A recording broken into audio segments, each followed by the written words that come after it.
안녕하십니까? 가을 학기 시작하는 저에게 호세아서 말씀을 허락하신 하나님께 감사를 드립니다.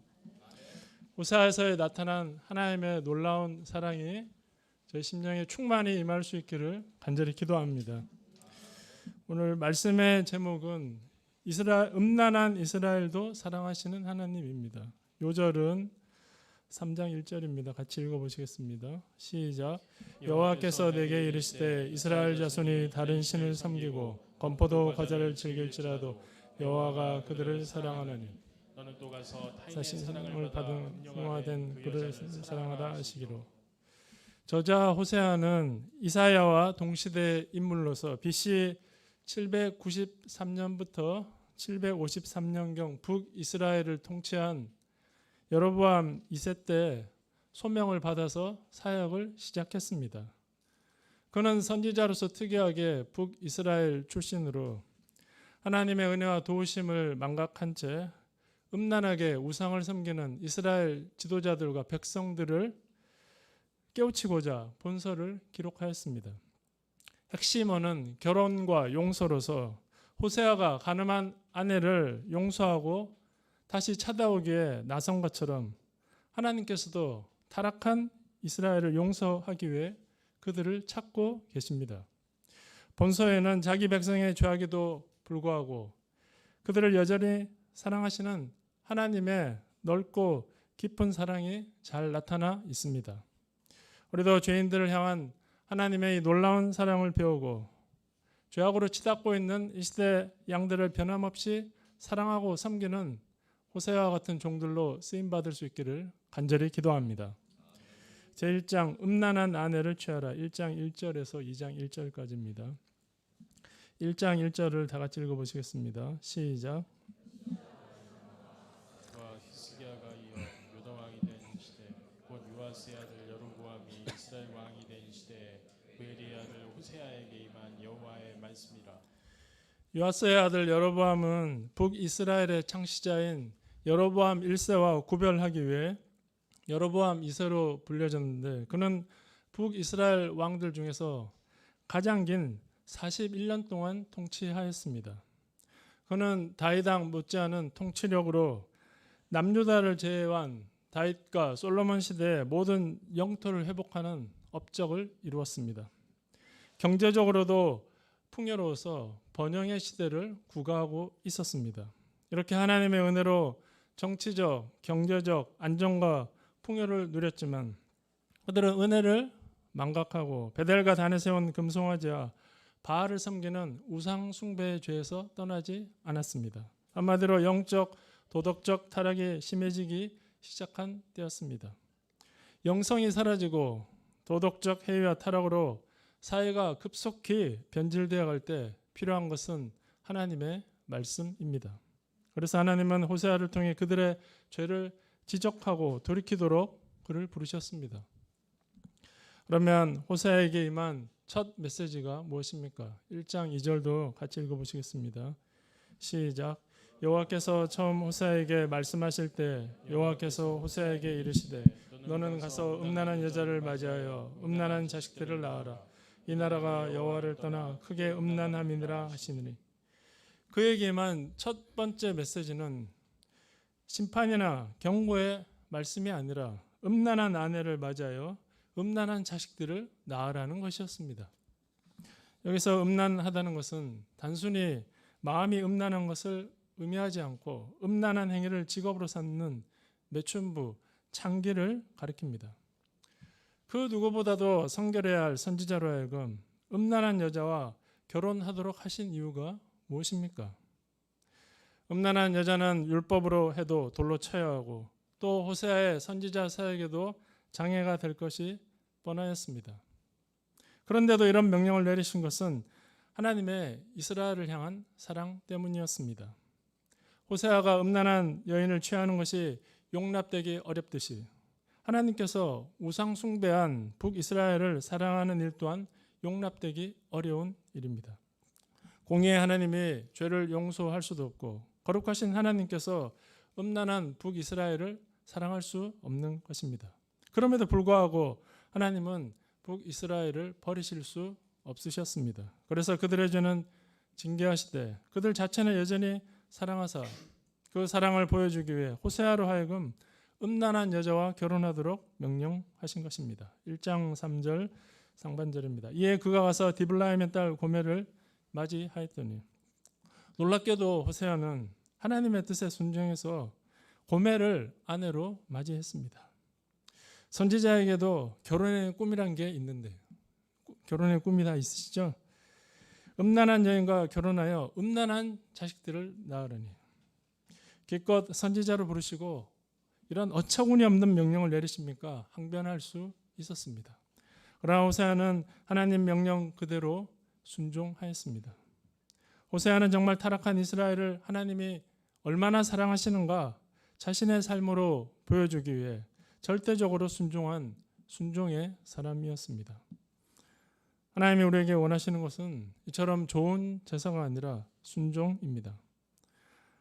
하나님의 사랑을 나타내는데 우리가 어떠한 삶을 살 각오도 되어 있길 원하십니다. 특히 결혼의 진리가 무너진 육신적이고 물질적인 시대, 나의 이상이 아니라 정말 하나님의 뜻에 순종해서 믿음으로 결혼함으로 하나님의 사랑을 나타내기를 간절히 원하십니다. 1장 3절 하반절 4절 상반절을 보십시오. 고멜이 임신하여 아들을 낳음에 여호와께서 호세아에게 이르시되 그의 이름을 이스라엘이라 하라. 이 아버지들은 아시는지 모르겠는데 첫 아들이 가치 있고 고귀한 인생을 살도록 심사숙고해서 이름을 짓고자 합니다. 우리 가운데도 중건, 열국, 대민이, 찬영이, 영찬 저희 집에도 반석이가 있거든요. 그런데 하나님은 호세아의 첫째 아들 이름을 이스라엘이라고 하라 하십니다. 이스라엘은 이스라엘과 비슷한데 의미는 전혀 달라서 하나님께서 흩으신다, 부정적 의미가 있습니다. 이는 이 이름이 징표가 되어 그들이 사방에 흩어져서 이방 왕들에게 고통받게 될 것을 나타냅니다. 1장 4절 하반절과 5절을 다 같이 읽어보시겠습니다. 시작. 조금 후에 내가 이스라엘의 피를 예후의 집에 갚으며 이스라엘의 족속의 나라를 폐할 것임이니라. 그날에 내가 이스라엘 골짜기에서 이스라엘의 활을 꺾으리라 하시니라. 이스라엘의 피는 북이스라엘의 10번째 왕인 예후가 아합의 집과 바알 숭배자들을 몰살시킬 때 흘린 피를 가리킵니다. 예후가 하나님의 좋은 백성으로 있을 때는 용서해 줄 수 있었지만 하나님의 품을 떠나 베델가단의 금송아지 우상을 섬기는 죄에서 떠나지 않을 때 심판하시겠다고 하십니다. 결국 예후 가문은 예언대로 5대 만에 살롬의 반영으로 무너지고 맙니다. 그날에 내가 이스라엘 골짜기에서 이스라엘의 활을 꺾으리라 하시니라. 이스라엘 골짜기는 갈릴레와 사마리아를 구분하는 길보아산 근처 계곡으로 물이 풍부하고 비옥한 곳으로 군사 무역의 요충지였습니다. 이곳에서 많은 전쟁이 일어났는데 사사기에 기드온이 미디안 족속을 물리친 곳도 바로 이곳이었습니다. 그런데 바로 이곳이 북이스라엘의 세력에 꺾이는 수치의 장소가 될 것이라고 하십니다. 당시 북이스라엘의 군사력은 막강하여 다윗 왕궁 이후 애굽도 두려워할 정도였다고 합니다. 그러나 하나님은 이스라엘 골짜기에서 이스라엘의 활을 꺾어 버리십니다. 이 말씀대로 아수르가 사마리아 도성을 3년간 포위 공격하여 BC 722년에 멸망시켜 버렸습니다. 1장 6절을 다 같이 읽어보시겠습니다. 시작. 또 여호와께서 호세아에게 이르시되 그의 이름을 루루아마 하라. 내가 다시는 이스라엘 족속을 긍휼히 여겨서 용서하지 않을 것임이니라. 아들을 낳고 또 딸이 태어났습니다. 얼마나 예뻤을까요? 딸을 보는 이 아빠들의 눈에 사랑이 흘러 넘칩니다. 김필사 목사님 평소에 말도 없고 웃지 않는데 몇 주 전에 보니까 딸을 보고 얼마나 기뻐하고 싱글벙글 하는지 깜짝 놀랐습니다. 정말 딸은 다르구나 아들하고. 아들들은 어떻습니까? 한 번씩 쳐다보면 우라가 치밀 때가 있습니다. 저만 그런가요? 예쁜 이름을 지어주고 싶었는데 이름이 특이하죠. 로루하마라고 하라고 하십니다. 로르하마에서 로는 노, 아니다라는 뜻입니다. 루하마가 은총을 입는다는 뜻이니까 로르하마는 은총을 입지 못한다, 긍휼히 여기지 않는다는 뜻입니다. 하나님 다시는 이스라엘을 긍휼히 여겨서 용서하지 않을 것이라 하십니다. 다시는 하는 거 보면 얼마나 치가 떨리셨는가 알 수 있습니다. 출애굽할 때부터 오래 참으시고 사사기 시대 그 죄악을 다 용서하셨지만 이제는 긍휼과 자비의 시대가 끝나고 심판의 시대가 왔음을 말씀하고 계십니다.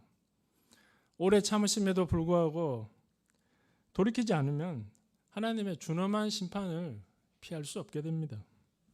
그러나 유다에 대해서는 어떻게 하겠다고 하십니까? 1장 7절을 다 같이 읽어보시겠습니다. 시작. 내가 유다 족속을 긍휼히 여겨 그들의 하나님 여호와로 구원하겠고 활과 칼이나 전쟁이나 말과 마병으로 구원하지 아니하리라 하시니라. 하나님께서 북이스라엘은 더 이상 긍휼히 여기시지 않는 반면 남유다에 대해서는 긍휼히 여기겠다고 하십니다. 이는 그들이 다윗 언약을 가지고 있었고 그들에게서 선한 왕들이 나와 하나님을 경외하는 삶을 살았기 때문이었습니다. 그래서 아수르 군대에 의해 북이스라엘이 멸망하였지만 히스기야의 기도를 들으시고 사네립의 군대를 친히 격파하심으로 그들을 구원하여 주셨습니다. 그들의 구원이 활과 칼과 전쟁, 말과 마병에 있지 않고 오직 여호와 하나님의 무한하신 사랑과 긍휼로 되는 것을 보여주신 것입니다. 우리 인생의 구원도 실력과 능력, 인맥으로 되는 것이 아니라 오직 우리를 도우시는 하나님의 무한하신 사랑과 능력으로 되는 것입니다. 1장 8절 9절을 보십시오. 고멜이 로르하마를 젖댄 후에 또 임신하여 아들을 낳으며 여호와께서 이르시되 그의 이름을 로암미라 하라. 너희는 내 백성이 아니요 나는 너희 하나님이 되지 아니할 것임이라. 셋째 아들의 이름을 또 로암미라고 하라 하십니다. 암미는 내 백성이니까 로암미는 내 백성이 아니다라는 뜻입니다. 이스라엘이 단순한 징계 선포였다면 로르하마는 하나님의 은총을 거두시겠다는 선포고 로암미는 그들을 아주 이방인같이 취급하겠다는 선언입니다. 두 자녀를 통한 경고에도 회개하지 않았을 때 이제 그들은 하나님과 전혀 관계가 없는 버림받은 백성이 될 것을 선언하신 것입니다. 세상에서 제일 무서운 것이 무엇입니까? 버림받는 것입니다. 로마서에서도 가장 무서운 하나님의 심판은 내버려 두는 것이라고 하셨습니다. 사람들은 아무도 간섭하지 않고 내버려 두면 자유를 얻었다 좋아하지만 이는 실로 하나님께 맞아 버림받는 무서운 심판인 것입니다. 그러므로 갈 때까지 가기 전에 회개하고 나에게 주어진 마지막 구원 열차에 올라타야 할 것입니다. 이제까지 범죄한 이스라엘에 대한 징계와 심판을 예언하신 것이라면 1장 10절부터 2장 1절까지 분위기가 반전되어 선민 이스라엘의 회복과 번성을 예언하고 있습니다. 1장 10절을 다시 같이 읽어보시겠습니다. 시작. 내 수가 바닷가에 모래같이 되어서 헤아릴 수도 없고 셀 수도 없을 것이며 전에 그들에게 이르기를 너희는 내 백성이 아니라 한 그곳에서 그들에게 이르기를 너희는 살아계신 하나님의 아들들이라 할 것이라. 자기 백성을 징계하시는 하나님의 본심은 그들을 완전히 망하게 하는 것이 아니라 그들로 하여금 하나님과 바른 관계를 맺도록 함에 있습니다. 그래서 비록 그들이 범죄하여 징계받았을지라도 겸손히 회개하고 돌이킬 때 이스라엘 자손의 수가 바닷가에 모래같이 많게 하시겠다고 하십니다. 이는 하나님이 그들을 여전히 사랑하시며 복 주시기를 원하심을 나타냅니다. 1장 11절과 2장 1절도 같이 읽겠습니다. 시작. 이에 유다 자손과 이스라엘 자손이 함께 모여 한 우두머리를 세우고 그 땅에서부터 올라오리니 이스라엘의 날이 클 것임이로다. 너희 형제에게는 암미라 하고 너희 자매에게는 루아마라 하라.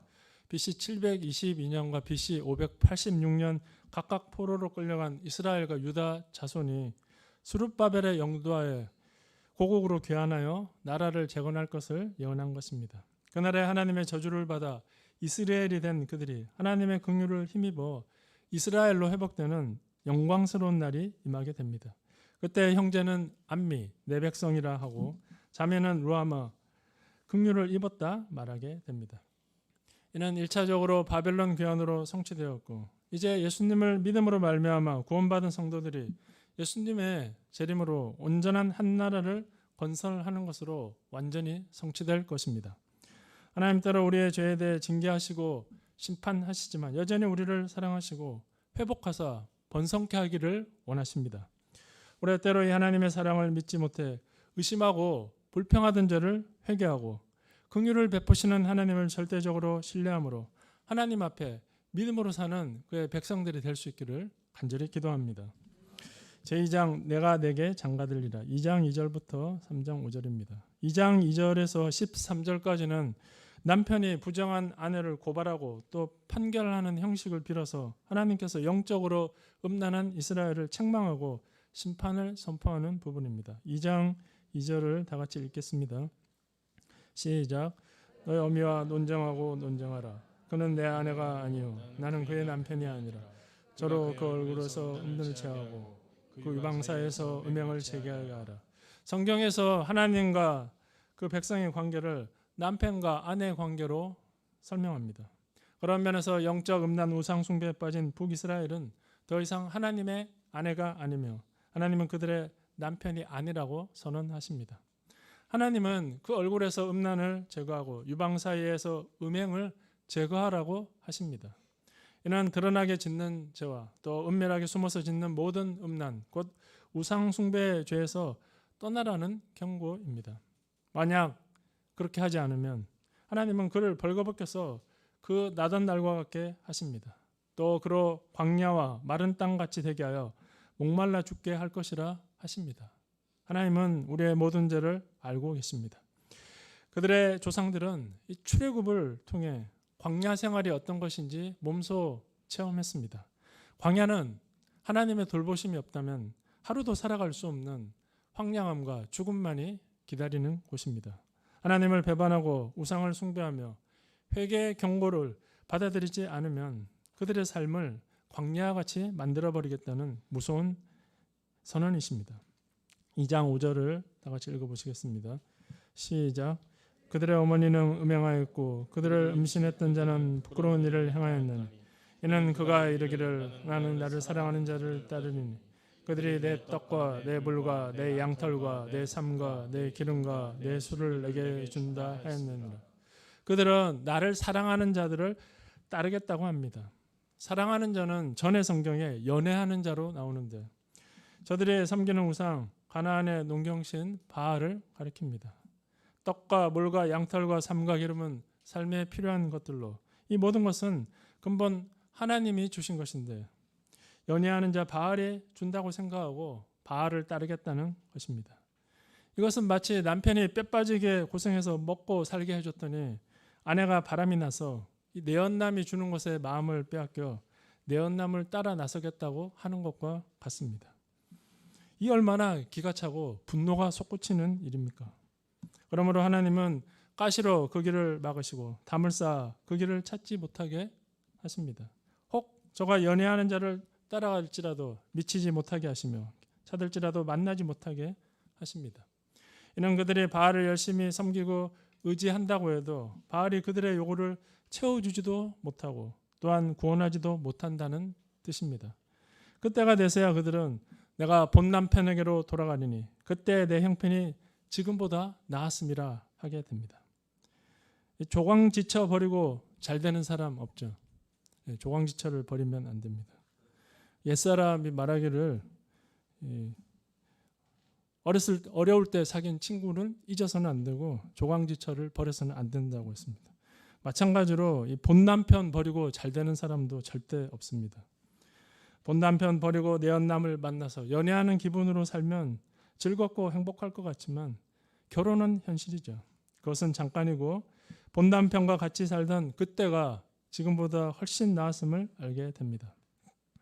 때로 좀 고생스럽더라도 우리의 본 남편 대신 하나님 한 분만을 사랑하고 섬기는 것이 얼마나 복되고 은혜로운 것인가 깊이 깨달아야 합니다. 2장 8절을 다 같이 읽겠습니다. 시작. 에게 준 것이요 그들이 바알을 위하여 쓴 은과 금도 내가 그에게 더하여 준 것이거늘 그가 알지 못하도다. 곡식 세포도주 기름은 하나님이 주신 것이고 심지어 그들이 바알을 위하여 쓴 은과 금조차도 하나님이 주신 것입니다. 그런데 그들은 이를 모르고 전부 다 바알이 주었다고 생각하였습니다. 하나님이 이들에게서 모든 것을 빼앗아 버리십니다. 그들에게 기쁨을 주는 희락과 절기와 월삭과 안식일을 피하시고 또 포도나무와 무화과나무를 황폐케 하시며 바알을 섬긴 시일만큼 그들에게 벌을 주시겠다고 하십니다. 실로 주신 자도 여호와시요 취하신 자도 여호와심을 명심해야 합니다. 그러지 않으면 언제라도 하나님께서 내게 있는 모든 것을 도로 찾으실 것이란 것을 우리는 알아야 합니다. 1장 후반부처럼 2장 14절부터도 대전환입니다. 2장 14절을 같이 읽어보시겠습니다. 시작. 그러므로 보라 내가 그를 타일러 거친 들로 데리고 와서 말로 위로하고 많은 시간이 경과한 후에 깨지고 겸손해져서 하나님께로 돌아오고자 하는 마음이 생겼을 때 하나님은 그들을 타일러 거친 들로 데리고 가십니다. 거친 들은 이스라엘이 출애굽하여 40년간 머문 광야를 연상시키시는데 여기서는 어떤 구체적 장소보다 이스라엘을 회복시키기 위한 연단을 상징한다고 볼 수 있습니다. 말로 위로하고는 저희 마음에 말하고라는 뜻으로 거친 들에서 어려운 삶을 살았던 이스라엘 백성에게 아주 정다운 위로와 소망의 말씀을 하실 것을 말합니다. 이사야서 40장 1절 2절 읽어보시겠습니다. 시작. 너희 하나님이 이르시되 너희는 위로하라 내 백성을 위로하라 너희는 예루살렘의 마음에 닿도록 말하며 그것에 외치라 그 노역의 때가 끝났고 그 죄악이 사함을 받았느니라 그의 모든 죄로 말미암아 여호와의 손에서 벌을 배나 받았느니라 할지니라 하시니라.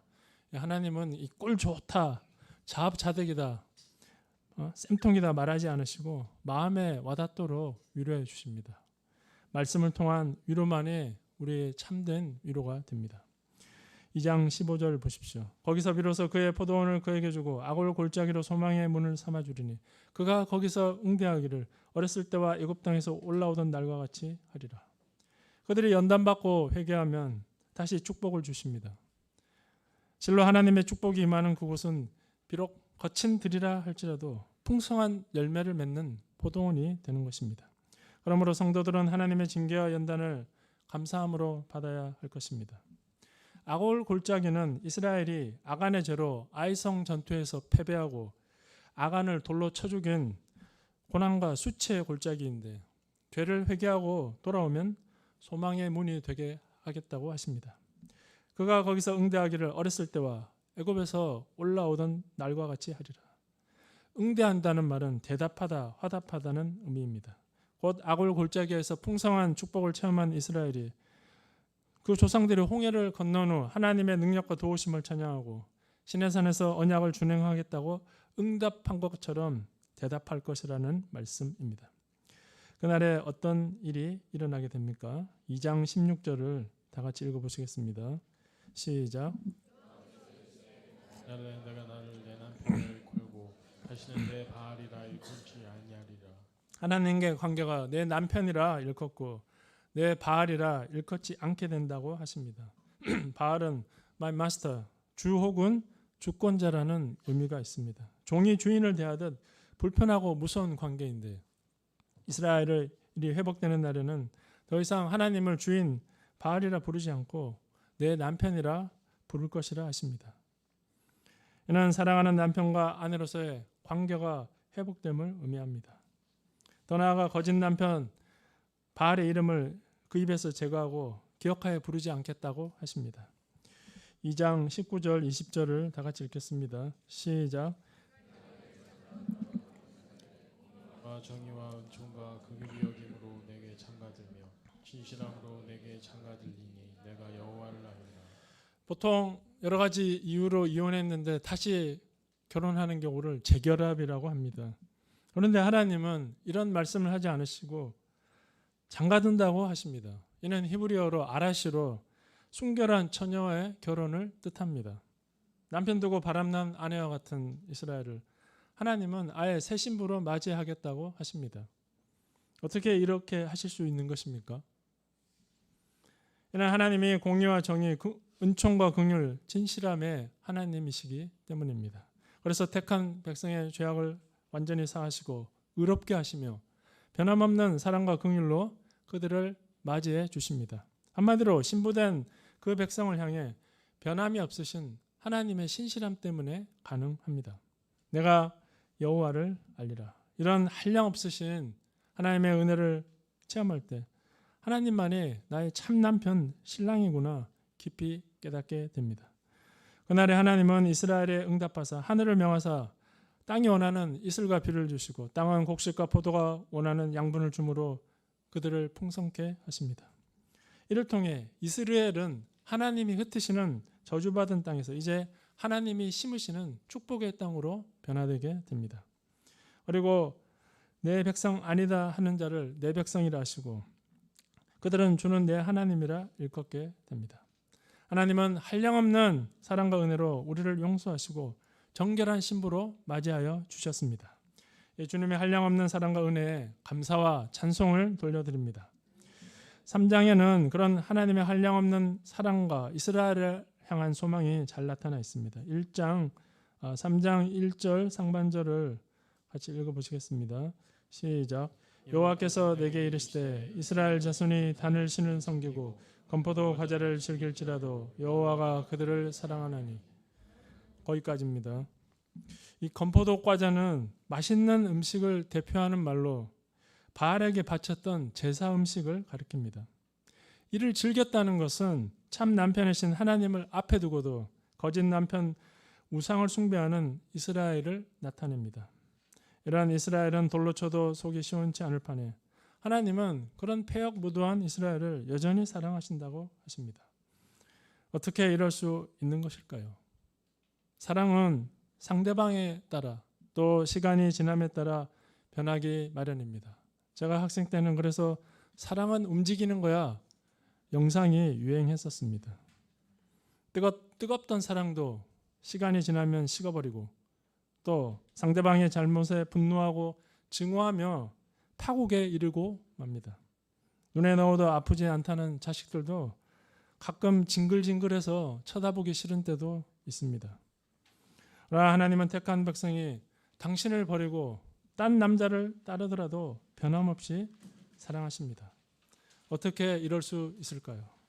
이는 하나님의 은사와 부르심에는 후회하심이 없기 때문이요. 한번 택하신 자는 변함없이 끝까지 사랑하시기 때문입니다.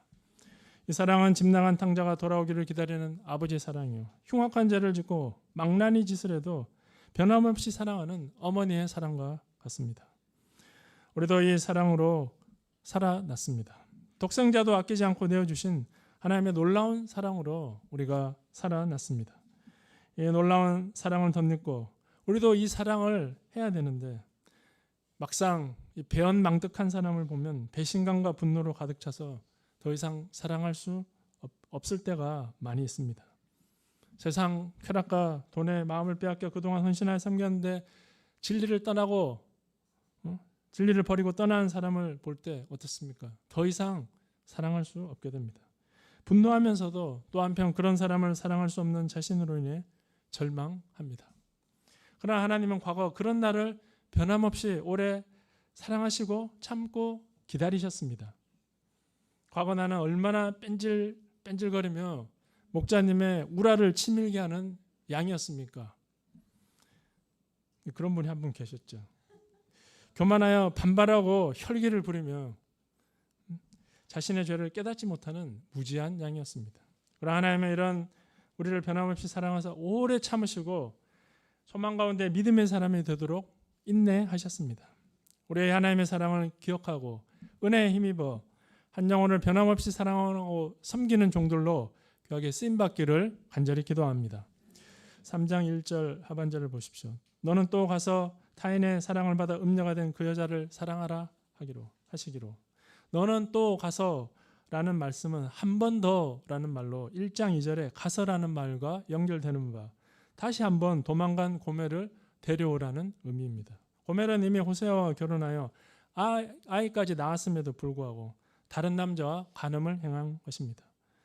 호세아는 이런 음행한 고멜을 계속 사랑하도록 명령을 받았습니다. 이런 거듭된 명령이 호세아가 받아들이기 지극히 어려운 것이었던 것처럼 영적 간음에 빠진 이스라엘을 사랑하시는 하나님의 고통과 그럼에도 불구하고 그들을 계속 사랑하시겠다는 하나님의 의지를 보여주는 것입니다. 3장 2절입니다. 내가 은 15개와 보리 한 호멜반으로 나를 위하여 그를 사고 은 15개는 15세겔이고 보리 한 호멜반은 15에바이고 한 에바가 한 세겔이므로 합쳐서 총 30세겔이 됩니다. 호세아가 고멜을 위하여 지불한 돈은 여종 한 사람 몸값에 해당하는 30세겔로 고멜이 노예가 되었거나 다른 사람에게 속해 있어서 그 값을 지불하고 데려온 것입니다. 아내를 돈을 주고 찾아오는 것은 남편에게는 참을 수 없는 굴욕과 수치가 되었을 것입니다. 이는 죄에 종된 인생들 위해 독생자까지도 내어주신 도저히 이해할 수 없는 하나님의 지극한 사랑을 나타냅니다. 호세아도 그렇게 하나님의 마음을 품고 음부된 아내를 사랑하라는 것입니다. 3장 3절을 다 같이 읽어보시겠습니다. 시작.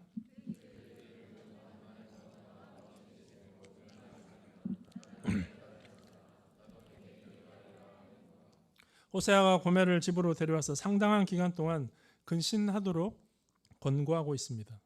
여기서 많은 날 동안은 방종한 고멜의 도덕적 변화를 기다리는 기간으로 하나님께서 자기 백성들의 회개와 변화에 대한 삶을 기대하며 기다리시는 기간을 의미합니다.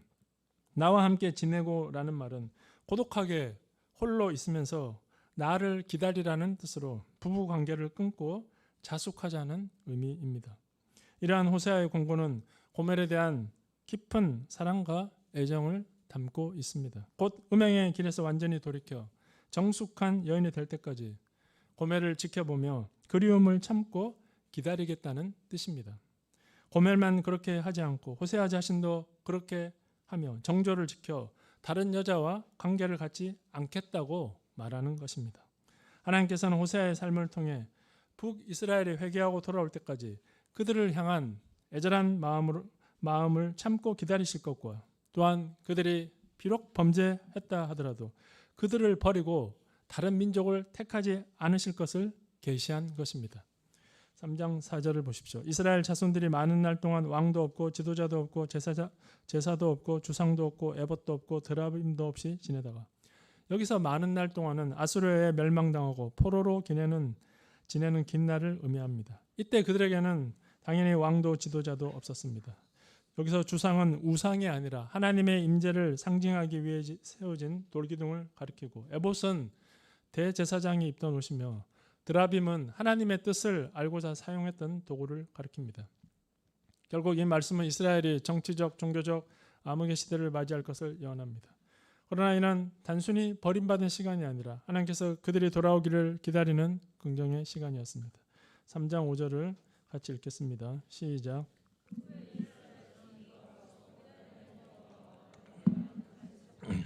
마지막 날은 여호와를 경외함으로 여호와와 그의 은총으로 나아가리라. 이스라엘이 회개하여 돌아와 새 출발할 때를 말하는 것으로 궁극적으로 예수님의 강림으로 모든 성도가 구원을 얻게 되는 것을 말합니다. 이 예언은 이스라엘 자손의 포로 귀환과 예수님의 초림으로 성취되었고 그리스도의 재림으로 완전히 성취될 것입니다. 저는 호세아서를 다시 한다는 얘기를 듣고 이미 여름 수양회에서 이 호세아 목자님이라고 불리는 김태진 목자님이 열변을 토하며 말씀을 전했는데 또 할 필요가 있는가 생각하였습니다. 그러나 음란한 이스라엘도 사랑하시는 하나님의 놀라운 사랑을 보며 저 또한 과거 얼마나 교만하고 완악하여 하나님의 긍휼을 덧입기 어려웠던 자인가 돌아보고 은혜받게 되었습니다. 저는 오래전에 힘들어졌었는데 사모님이 저를 찾아오셔서 무조건 잘못했다고 비셨습니다. 사모님은 잘못한 것이 없으셨는데 저는 눈을 부라리며 혈기를 감추지 않았습니다. 저는 교만과 반발심, 정욕의 죄로 하나님의 심판을 피할 수 없는 죄인이었습니다. 그러나 무조건 잘못했다고 비시는 사모님을 통해 죄인을 향한 하나님의 놀라운 사랑을 깨닫고 회개하지 않을 수 없었습니다.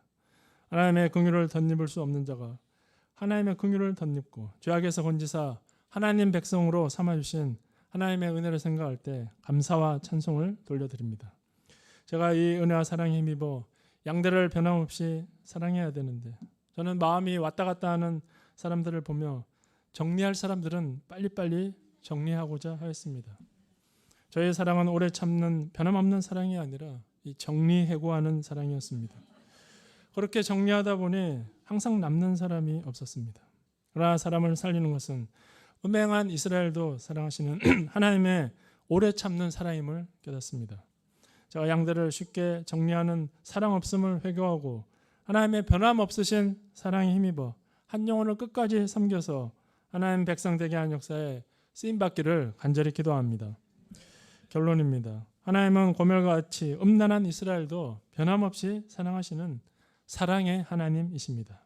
이 하나님의 사랑만이 죄인을 살리고 세상을 구원할 수 있습니다. 우리가 이 변함없는 하나님의 놀라운 사랑에 힘입어 이 시대 고멜과 같이 하나님을 떠난 영혼들을 구원하는 역사에 귀하게 쓰임받기를 간절히 기도합니다.